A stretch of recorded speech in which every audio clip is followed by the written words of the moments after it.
a war memoir by Major Catherine Viper Morgan.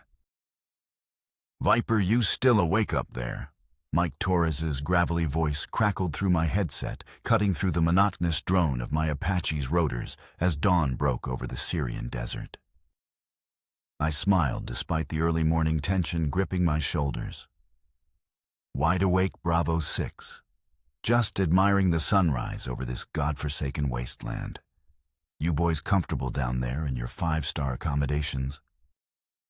Oh, absolutely luxurious. The rocks are particularly soft this morning, and the scorpions are friendlier than usual. Mike's dry humor never failed even 15 kilometers southeast of Deir ez-Zor, with Iranian weapons convoys potentially moving through our area of operations. "How's our bird running today, our bird?" I ran my hand along the familiar control panel, feeling the steady vibration of well-maintained engines. "Like a dream, Mike. Dad always said these Apaches purr like kittens when you treat them right and show them proper respect. Speaking of your old man, you still owe me $20 from that poker game last week. Don't think I've forgotten." "Only if we all make it home to collect Torres. Besides, I seem to remember you cheating." "I prefer to call it tactical card management. We'll settle up back at base." That light-hearted conversation happened exactly 23 minutes before everything went to hell and my world changed forever.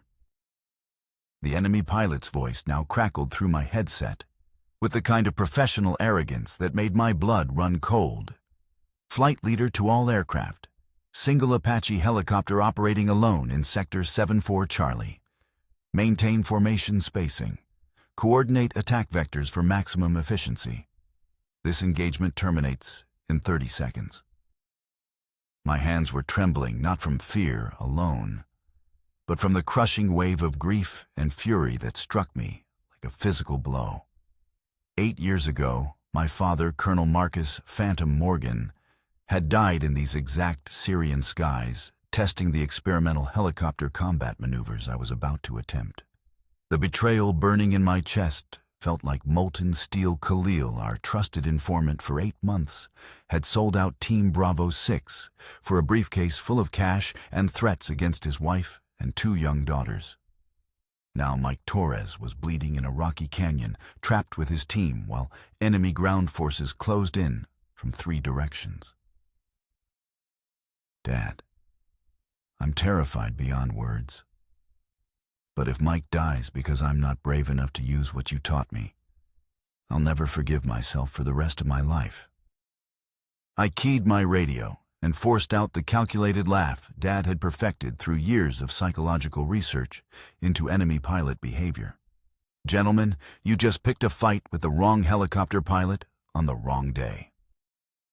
The laugh wasn't bravado or false confidence. It was psychological warfare in its purest form. Dad's extensive studies had proven that confident-sounding opponents cause enemy pilots to make critical tactical errors by becoming overconfident themselves, leading to slower attack speeds, predictable flight patterns, and fatal mistakes in judgment. My name is Catherine Morgan, call sign Viper, and I'm 29 years old with 3,200 combat flight hours carved into my soul, through blood, sweat, and the constant shadow of my father's death.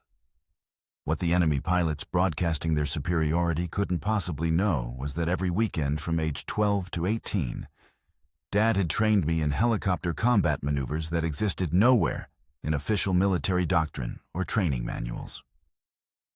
"Cat, watch this maneuver very carefully," he'd said during one particular training session when I was 16, demonstrating a technique he called the undercut in his private notebook. Fighter pilots never look directly down during their attack runs. They focus forward on their targeting displays and heads-up information. That blind spot directly beneath their aircraft is where you strike like a viper. I'd practiced that exact maneuver over 200 times in flight simulators, perfecting the timing until it became muscle memory. Today, I might need every second of that training to save my best friend's life. The mission had started as routine reconnaissance and overwatch. Team Bravo 6 was monitoring Iranian weapon shipments moving through this strategic corridor when our carefully constructed intelligence network collapsed in the most devastating way possible. Khalil, a local man with a wife named Amira, and two young daughters ages 6 and 8, had been cornered by enemy intelligence forces and given an ultimatum that no father could refuse, betray the American position, or watch his family be executed one by one. "Our Viper, this is Overlord." Colonel Hayes's voice cut through my headset with barely controlled urgency and growing panic. "We're tracking 6 enemy aircraft scrambling from T4 airbase. Estimated time of arrival, 6 minutes to your current position. You are ordered to return to base immediately. We're showing Syrian MiG-29 Fulcrums and Russian Su-27 flankers with advanced beyond visual range air-to-air capabilities." Through my forward-looking infrared thermal imaging system, I could see Team Bravo 6's heat signatures huddled desperately in a narrow wadi, a dried riverbed that provided minimal cover from the overwhelming enemy forces approaching their position. Mike had 2 seriously wounded men, including Specialist Rodriguez, who was losing blood fast, and the entire team was critically low on ammunition, with no possibility of resupply. "Negative, Overlord. I have Americans in contact and will not abandon them." Morgan listened to me very carefully and understand the tactical reality here. Hayes's voice hardened with command authority and barely contained frustration. "An Apache attack helicopter cannot survive air-to-air engagement against modern fighter aircraft with sophisticated avionics and weapon systems. You're signing your own death warrant, and you know it. Those men are already dead. Don't add yourself to the casualty count for no strategic gain." The words hit me like physical blows to the chest. Those men are already dead. But Mike wasn't just any soldier. He was the man who'd carried me 3 kilometers through hostile territory 2 years ago when my Apache was shot down during a close air support mission, keeping constant pressure on my severed femoral artery while enemy forces hunted us both through the night. "Sir, with all due respect, those soldiers are my family. Request permission to engage hostile aircraft." "Permission absolutely denied. Return to base immediately, Captain. That's a direct order from Theater Command." I stared at my weapons display, calculating odds that seemed impossible. Standard loadout 16 Hellfire missiles designed primarily for ground targets, more 200 rounds of 30mm cannon ammunition. 4 Stinger air-to-air missiles that most Apache pilots carry for emergencies but rarely train to use effectively. And Dad's experimental Ghost Protocol, a primitive electronic jamming system he'd secretly installed in my avionics that could disrupt enemy radar and targeting systems for brief, critical moments. Dad died proving these theories could work in combat. Today I find out if his sacrifice meant something or if he died for nothing. "Overlord, I'm staying with my people. Viper out." Early intelligence reports had mentioned unusual electronic interference patterns in this sector, something unexplained and inconsistent that Command hadn't elaborated on in my mission briefing. Through my radar warning receiver, I tracked 6 hostile contacts approaching from the northwest in standard Soviet air superiority formation. 4 Syrian MiG-29s and 2 Russian Su-27s, maintaining tactical spacing at 15,000 feet. Weather conditions were deteriorating rapidly with heavy storm clouds rolling in from the Mediterranean, perfect conditions for the kind of unconventional engagement Dad had theorized about in his research papers. This region was notorious for sudden violent dust storms that could change battlefield conditions in minutes, turning technological advantages into disadvantages and creating opportunities for smaller, more maneuverable aircraft. Every move has to set up the next 3 moves. Dad always said air combat is 3-dimensional chess played with missiles and death. The first enemy transmission revealed their tactical mindset and professional confidence. Flight leader to all aircraft. Single Apache helicopter confirmed in grid square 7-4 Charlie. Standard ground attack profile expected. Form coordinated gun runs, maintain proper spacing intervals, watch for defensive ground fire from helicopters supporting infantry. I climbed my Apache to 8,000 feet, dangerously high altitude for an attack helicopter specifically designed for low-altitude terrain-following operations. My heart hammered against my ribs as I positioned myself behind a substantial ridgeline for terrain masking, using the geographical features to break enemy radar lock and conceal my thermal signature. If this doesn't work, Mike dies and Dad's theories die with me. But if it does work, maybe his death can finally save American lives. Flight leader. The enemy commander continued with the kind of professional arrogance that comes from never facing serious opposition.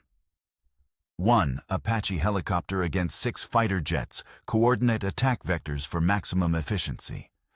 This engagement terminates in 30 seconds maximum.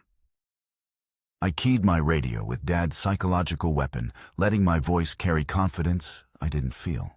Gentlemen, you just picked a fight with the wrong helicopter pilot on the wrong day.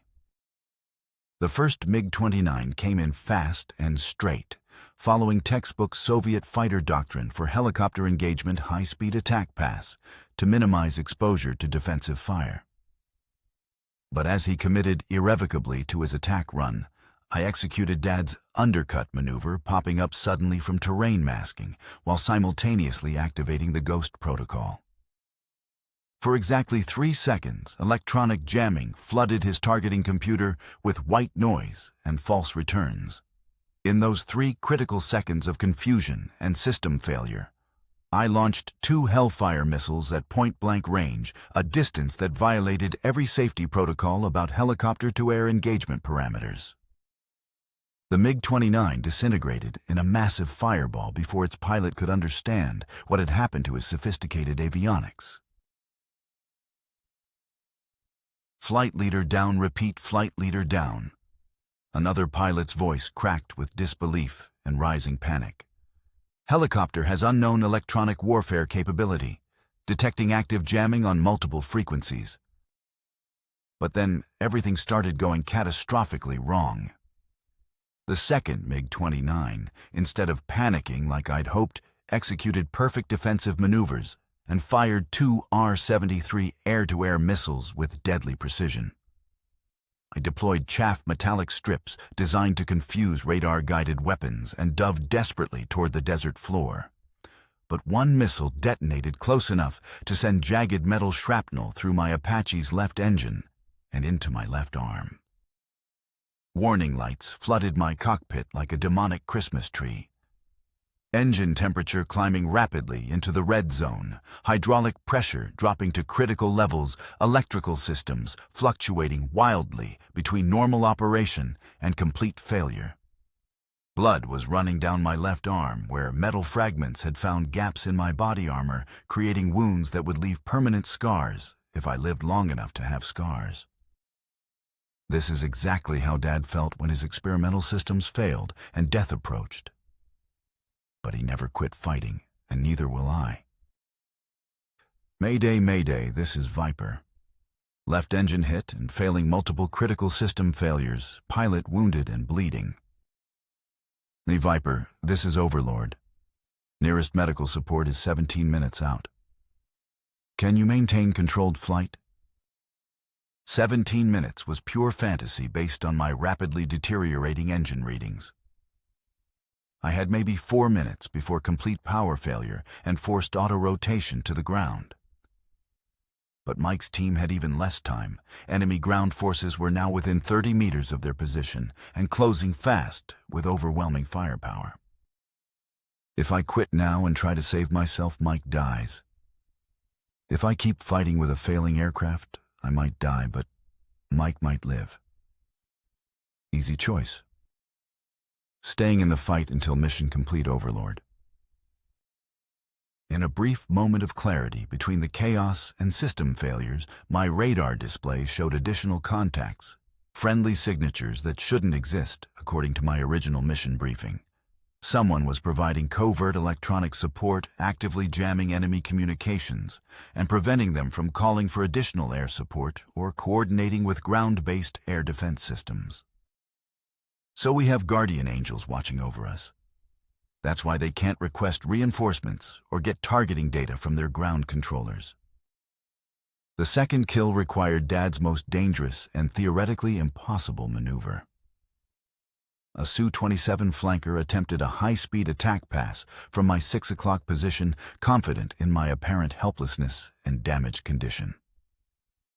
The Russian pilot was flying aggressively, but predictably supremely confident in his advanced aircraft's superiority and my obvious vulnerability. Instead of trying to evade nearly unthinkable with a failing engine and damaged flight controls, I executed what Dad had called the suicide reversal, spinning my Apache 180 degrees in less than 4 seconds to face the attacking fighter head-on. This maneuver pushed my damaged helicopter far beyond safe operational limits and could have torn the aircraft apart from structural stress. My 30mm cannon roared with devastating authority, sending armor-piercing rounds through the Su-27's cockpit and engine bay in a sustained burst of deadly fire. The fighter jet designed for high-speed maneuvering rather than absorbing direct cannon fire simply disintegrated under the sustained assault. 2 down. I announced over the radio, though my voice was shaking with pain, blood loss, and the enormous strain of flying a critically damaged aircraft. 4 remaining hostile aircraft. Dad, I'm scared beyond words, and I don't know if I can finish this mission. My aircraft is falling apart around me, and I'm running out of strength and options. But then Mike's desperate voice crackled through my headset with life-or-death urgency. Viper, this is Bravo 6 actual. Enemy ground forces are 12 meters from our position. If you can't clear this airspace in the next 90 seconds, we're all dead. That's when a new voice appeared on my radio frequency, calm, professional, and completely unexpected. Viper, this is Shadow 1. We've been monitoring your engagement from the beginning. Recommend you engage remaining hostile aircraft from bearing 270 degrees. We have comprehensive electronic jamming coverage from that vector. So our guardian angels are finally revealing themselves. But who are they? And why maintain secrecy until this critical moment? The third engagement showcased the devastating power of coordinated warfare between manned and unmanned systems. Using precise intelligence provided by Shadow 1, I positioned myself for a carefully planned ambush that would have been nearly unthinkable without their sophisticated electronic warfare support. One MiG-29 pilot took the bait, completely coming in for what he assumed would be an easy kill against my obviously damaged and apparently helpless helicopter. But Shadow 1 was actively jamming his targeting radar while I relied on visual targeting through my optical gun sights, no sophisticated electronics or computer assistance, just my eyes and Dad's intensive training in aerial gunnery techniques. As the MiG entered optimal cannon range, I launched a Stinger missile at minimum engagement distance. The enemy pilot, dealing with multiple cascading system failures caused by electronic jamming, had no time to deploy countermeasures or execute evasive maneuvers. The missile tracked perfectly, and the MiG joined its companions as burning wreckage scattered across the Syrian desert. 3 down, 3 remaining hostiles. But then nature intervened in the most dramatic way imaginable. A massive dust storm, the kind common in this region during certain atmospheric conditions, swept across the battlefield with absolutely zero warning. Within seconds, visibility dropped to less than 20 meters, and all our sophisticated targeting systems became nearly useless in the swirling sand and debris. The dust storm affected both sides equally, but it created fundamentally different tactical problems for helicopters versus fighter jets. My Apache could hover motionless and maneuver slowly in near zero visibility, while the enemy fighters had to maintain forward airspeed to avoid stalling, making them more vulnerable to terrain collision or mid-air collision with each other. The remaining enemy pilots began arguing frantically over their radio frequency. "We need to disengage immediately." "Negative, finish the helicopter first." "My targeting radar is completely blind." "Form up on my position for mutual support." "Where exactly is your position? I can't see anything." Dad always said that confused enemies make fatal errors in judgment. Time to exploit their psychological breakdown and tactical confusion. Using the storm as perfect concealment and receiving continuous guidance from Shadow 1's advanced sensors, I repositioned myself along the most likely escape route the enemy fighters would have to use. My Apache was literally held together by determination and extraordinary luck. Both engines failing progressively, hydraulic systems compromised, and leaking fluid consciousness fading gradually from blood loss and shock.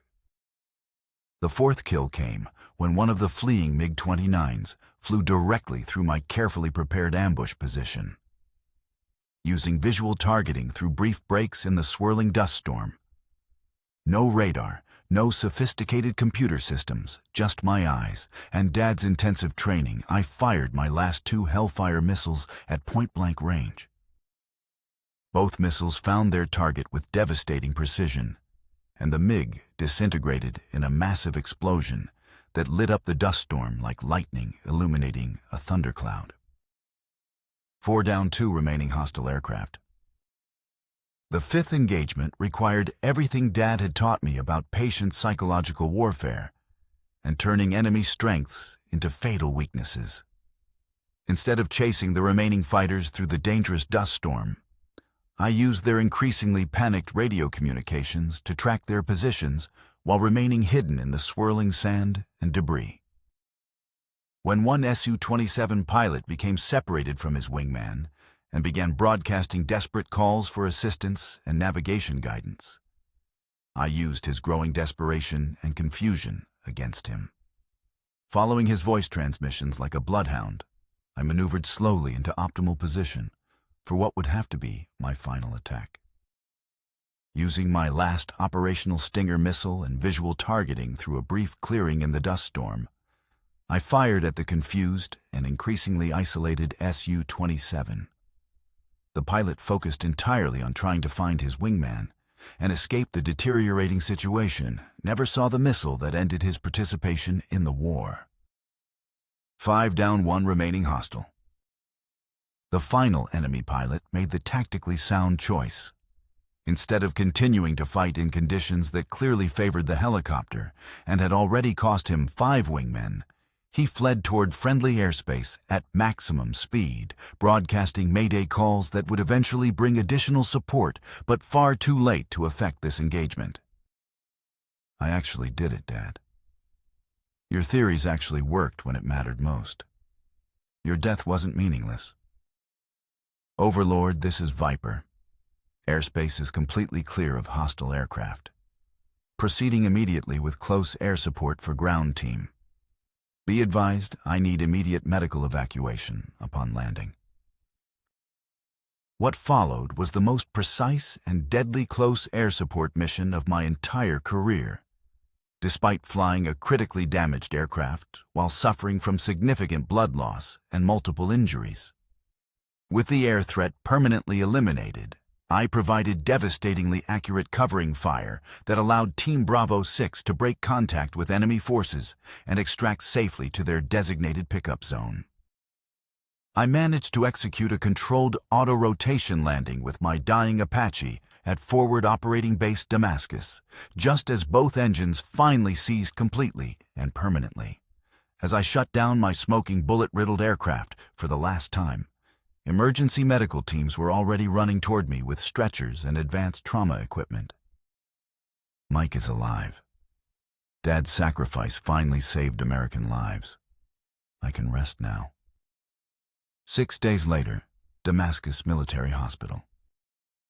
Colonel Hayes sat beside my hospital bed, his expression mixing genuine amazement with something approaching complete disbelief. Morgan, what you accomplished out there defies every piece of conventional wisdom about aerial warfare that I've learned in 25 years of service. How does a single helicopter pilot defeat 6 modern fighter aircraft with advanced avionics? I touched Dad's photo, carefully preserved by the medics who'd cut away my blood-soaked flight suit. Sir, my father spent his entire adult life proving that helicopters could fight anything that flies if the pilot understood truly unconventional tactics and was willing to risk everything. Today proved he was absolutely right. But I couldn't have done it alone. Shadow One's electronic warfare support saved my life multiple times. Hayes leaned forward, his voice dropping to nearly a whisper. Shadow One was a highly classified experimental drone program that your father helped develop during his final assignment before his death.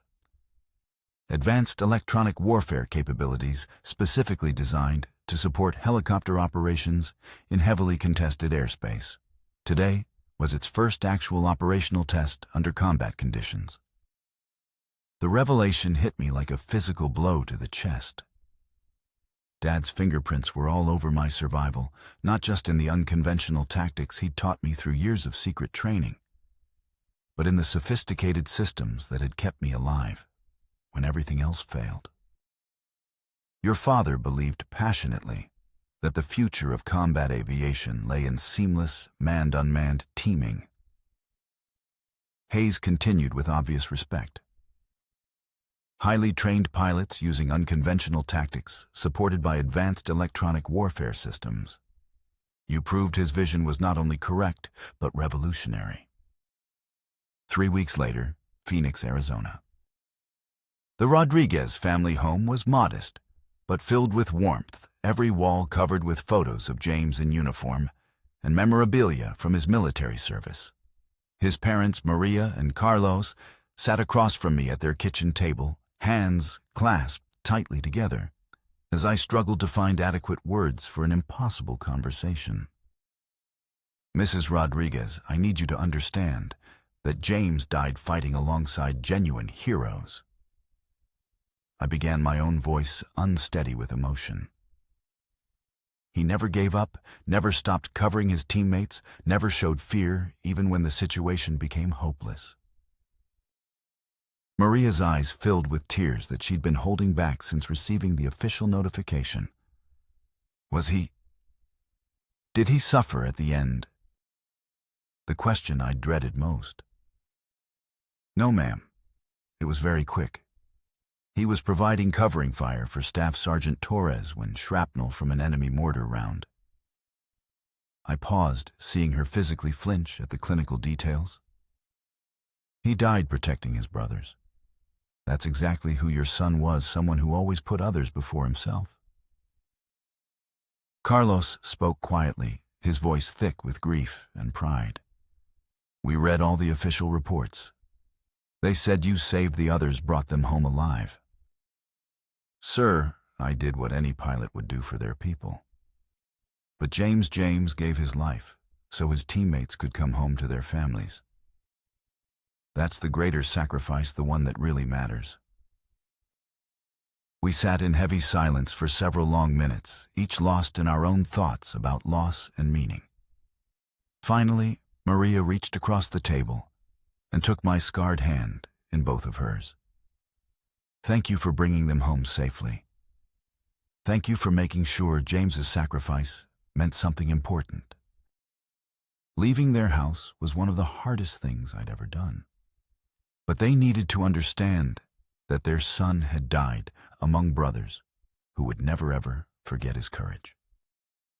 2 months later, Arlington National Cemetery. The morning was crisp and clear as my brother Marcus and I walked slowly among the endless rows of white headstones toward Dad's familiar grave.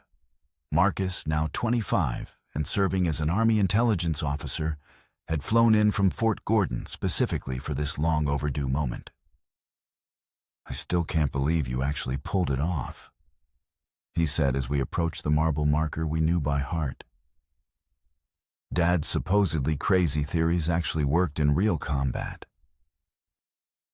I knelt carefully and placed my distinguished flying cross against the headstone, the metal cold against my still healing hands. They were never crazy, Marcus. They were brilliant. He just died before he could prove it to the world. Marcus knelt beside me, his own eyes beginning to water. He would be so incredibly proud, Kat. Not just of the mission and the tactics, but of who you've become as a person and an officer. Tears I'd been holding back for weeks finally came freely. I was so terrified up there, Marcus. Every single maneuver, every life or death decision, I kept hearing his voice in my head, feeling like he was actually flying with me through it all. Maybe he was, Marcus said softly, placing a comforting hand on my shoulder. Maybe that's what real legacies actually are, the parts of people that continue living on in everything they taught us. We sat in comfortable silence for a long time, both remembering the man who'd shaped us into who we'd become, through his love, sacrifice, and unshakable belief in pushing beyond conventional limitations. Finally, I spoke again through my tears. Marcus, there's something else important I need to tell you. They're giving me command of the 1st Experimental Attack Aviation Battalion at Fort Rucker. Dad's old unit, the one he was trying to create when he died. Marcus smiled through his own tears. Full circle, then. I want you to seriously consider transferring to my intelligence section. The program desperately needs people who truly understand Dad's vision and can help implement it properly. Already submitted all my paperwork yesterday. He grinned.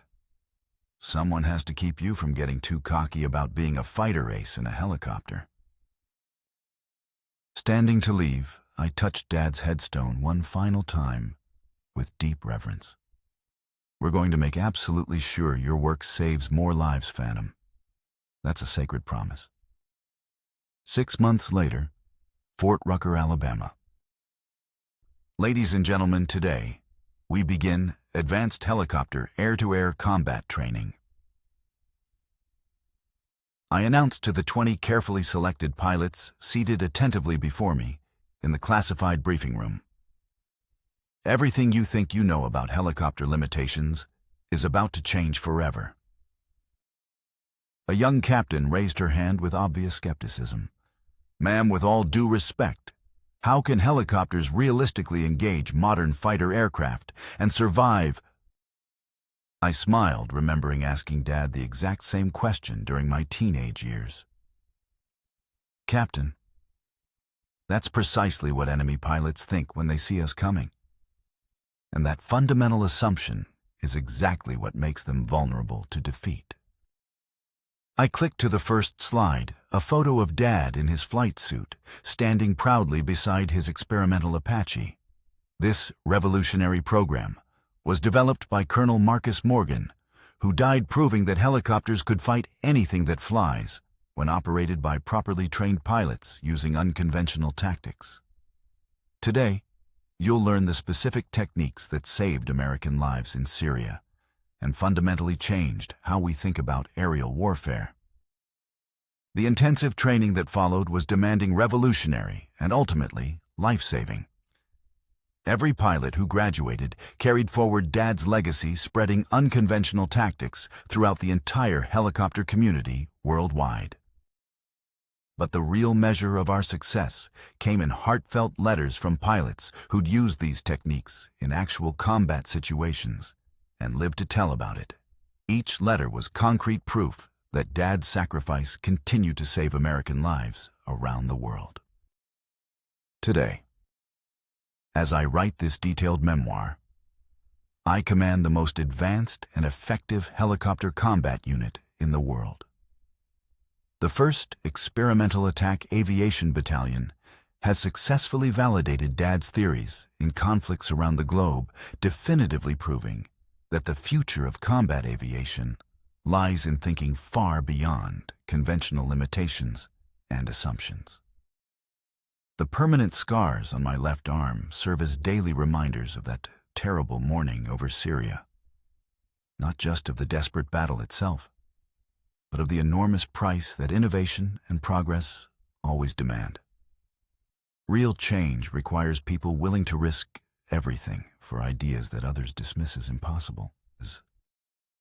Mike Torres recovered completely from his injuries and now serves as my deputy commander, bringing his extensive combat experience to our training programs. He never lets me forget that I still owe him $20 from that poker game. And he's absolutely right. Some debts transcend even combat and survival. The nightmares came later, as they always do. PTSD doesn't discriminate between heroes and anyone else who's witnessed too much death and destruction. But professional therapy, unwavering family support, and the knowledge that my actions had genuine meaning helped me heal and move forward. If you take anything meaningful from this story, let it be this fundamental truth that the most dangerous opponent is often the one who completely refuses to accept what others consider inevitable or impossible. Dad taught me that limitations exist far more in our imagination than in actual reality, and that sometimes the greatest victories come from entirely rewriting the rules that everyone else accepts without question. The enemy pilots who faced me that day expected to encounter a helpless helicopter pilot flying a predictable defensive mission. Instead, they found someone who'd learned from a father who absolutely refused to accept conventional wisdom supported by advanced systems he'd helped create, fighting desperately for brothers in arms who would have done exactly the same for her. That's the enduring legacy of Marcus Phantom Morgan, not just in the revolutionary tactics that now bear his name, but in every pilot who refuses to accept that something can't be accomplished simply because it hasn't been done before.